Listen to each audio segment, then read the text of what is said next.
Alors là, il y a les villes qui sont visées et il y a les villes qui sont plus touchées. Évidemment, Tel Aviv fait partie des premières cibles stratégiques pour l'Iran. D'abord parce qu'il y a par exemple le Pentagone israélien, la Kiria, c'est-à-dire que c'est le QG de la défense et de l'armée. Et puis évidemment, c'est une ville symbolique pour les Iraniens, pour le régime islamique, s'il parvient à faire des dégâts dans cette ville. Donc Tel Aviv est régulièrement visée. Maintenant, il y a de nombreuses batteries de défense qui sont déployées dans et aux abords de Tel Aviv pour protéger bien sûr Tel Aviv et ses habitants. Mais on l'a vu hier soir, ce système de défense, il n'est pas sans défaut. Quand il y a des salves de missiles comme il y a eu hier soir, il peut y avoir des dégâts.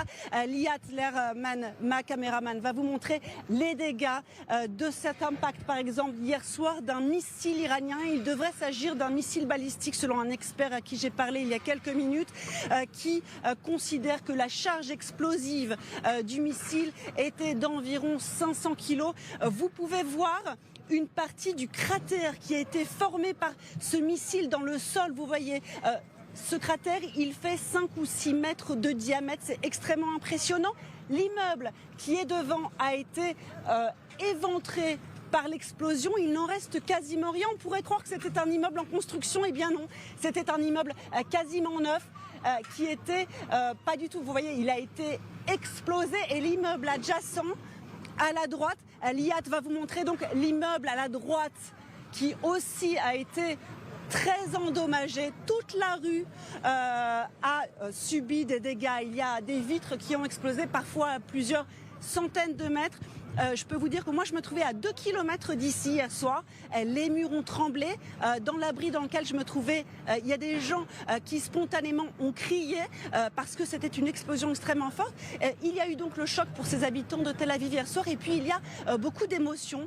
On voit depuis plusieurs minutes des voisins qui viennent constater les dégâts donc qui s'étalent sur plusieurs rues.